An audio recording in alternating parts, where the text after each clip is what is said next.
Hey there folks, welcome to Spectrum Pulse. We talk about music, movies, art, and culture. And it's my 300th video review. Something special is coming up later tonight, but first, let's talk about the new album from Pink Floyd, titled The Endless River. I really didn't want to do this review. Really, I didn't. If it wasn't for your request, I would have kept on with my regular schedule and found every possible excuse to just pass this record by. And hell, it's not like I wouldn't have had excuses. My backlog is reaching enormous proportions yet again as we get towards the end of the year. And with year-end lists and the holidays and my vacation approaching, a record like this that demanded deep, thorough analysis, it would take up a lot more time than I could reasonably afford here. But you know what? That's not the only reason why I didn't want to cover this album. To answer that question, we need to start talking about Pink Floyd, one of the greatest and most influential progressive rock acts of all time. A band that has made records like the excellent Dark Side of the Moon, the slightly underrated Animals, the slightly overrated but still awesome The Wall, and simply touching on their seminal mid-period work. A lot of their early work is great too. And of course, there's Wish You Were Here, a record that might not have the killer singles but stands up as the most emotionally evocative and powerful record of Pink Floyd's entire career. For a band that many derided throughout the 70s as detached and lacking emotion like most of the punks did, themes that the band themselves explored on The Wall, Wish You Were Here was a deeply poignant record that holds up as one of the best albums of the 70s, hands down, and a personal favorite of mine. And then it just all fell apart. The 80s were not a good decade for Pink Floyd, with the final cut being pretty good but having more than his fair share of problems. And then Roger Waters, he just left the band. And you know, I'll be blunt and say it. From there, some of the legendary instrumental prowess, it was there, but the songwriting wasn't. It was breaking the rudder chain and leaving the band feeling adrift, lacking the focus and the tightness that defined some of their best work. And yeah, sure, the music might have been passable, but that's the problem. Pink Floyd should be better than passable. So yeah, I wasn't looking forward to The Endless River at all. Not just because Waters was gone. With the death of the founding member and keyboardist Richard Wright, pieces of his compositions during the creation of the Division Bell in the 90s are being adapted posthumously for this record. Something to which I take issue with on principle. I'm sorry, that's just creepy. Sure, I get that the album was intended as a tribute to the late and great keyboardist, but I can't help but feel that Deep Purple's approach when they paid tribute to John Lord with the incredible Above and Beyond on their last album was a lot better way to do it. But putting all that aside, and knowing that much of this album was reportedly pulling inspiration from Wish You Were Here, my favorite Pink Floyd album, I figured I'd give The Endless River a very deep listen. What did we get here? Well,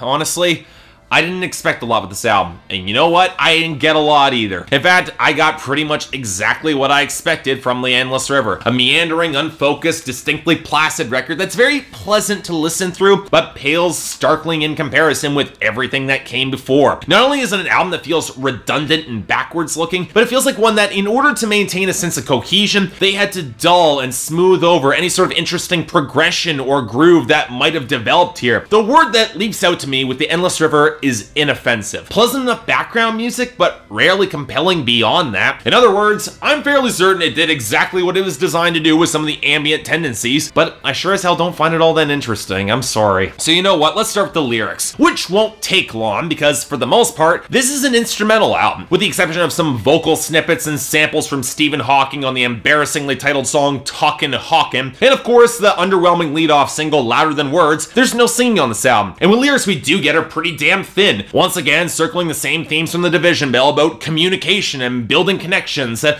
ultimately boil down to all of us being connected because we're alive and we have hearts and all the rest of the stuff that the Care Bears used to bang on about. And I'm sorry, placing this in comparison with the lyrical intricacies of Animals or The Wall, or even when the band stripped things back on Wish You Were Here, the lyrics on this album feel inconsequential, token even. They don't matter, and that bugs me. But of course, the major focus of this album is the instrumentation. At this point, it's a matter of expectations. If you expected Pink Floyd to be innovative or progressive with their compositions, anything that evoked the tight rhythms, the grooves, the rock melodies of their past, well, of course you're not getting that. And you know what, to be fair, I don't think anybody really expected that either. I would say it's because Pink Floyd are no young man's band, but then again, when Deep Purple dropped some of the most aggressive, potent, and borderline progressive records of their career last year with Now What, and they're nearly the same age as Pink Floyd, that doesn't exactly count as an excuse anymore. Instead, Pink Floyd are looking to create mood and atmosphere. And you know what, to their credit, if you wanted to hear 70s prog rock tones over modern spacious production, you'll get that. Polished to a mirror sheen with nearly every hint of an edge scrubbed completely off. And in a sense, that's not always a good thing. A bit of roughness helped ease some of the edges of the guitar tones on those earlier albums from staying as shrill as they are here. And the tone chosen in this album, especially for some of the acoustic guitars, feels very rubbery and unflattering against the rest of the song. The organ and the keyboard tones are very similar to this. The spacey, old-fashioned synthesizer tones, they worked when you had organic roughness in the mix to cushion that, but here, it doesn't fit nearly as well against a smoother backdrop, I'm sorry. Now,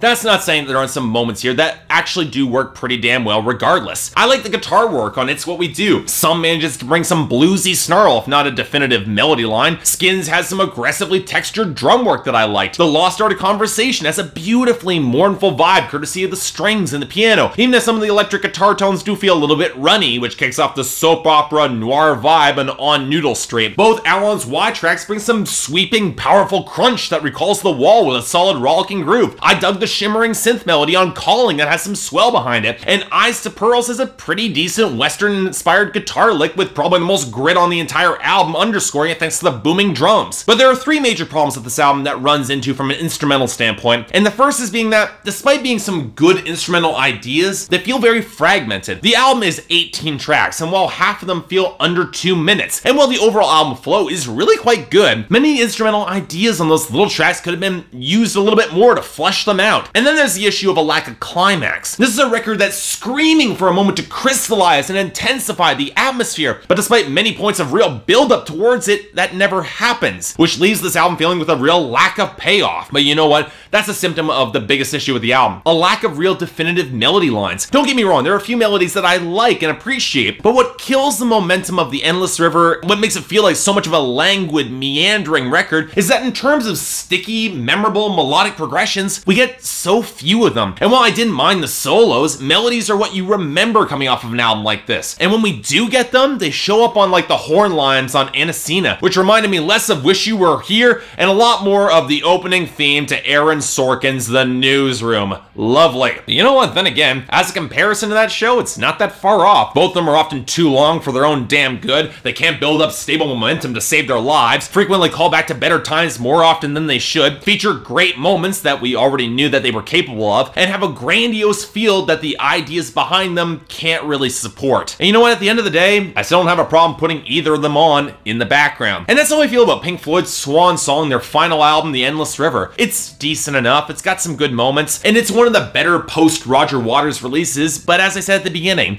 a Pink Floyd record shouldn't merely be passable, and honestly, that's what really disappoints me. For me, it's a light 6 out of 10, and only a recommendation if you're a die-hard Pink Floyd fan, enough where you even like The Division Bell. Otherwise, it works for what it is, but you know what? It should have been so much more.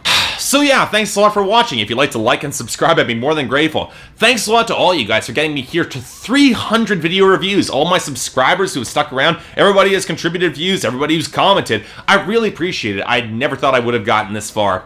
If there's any other albums coming out that you want me to take a look at, and if there's anything else I might be able to do to improve my presentation, I'm all ears. Stay tuned for later tonight. I got a special announcement coming up.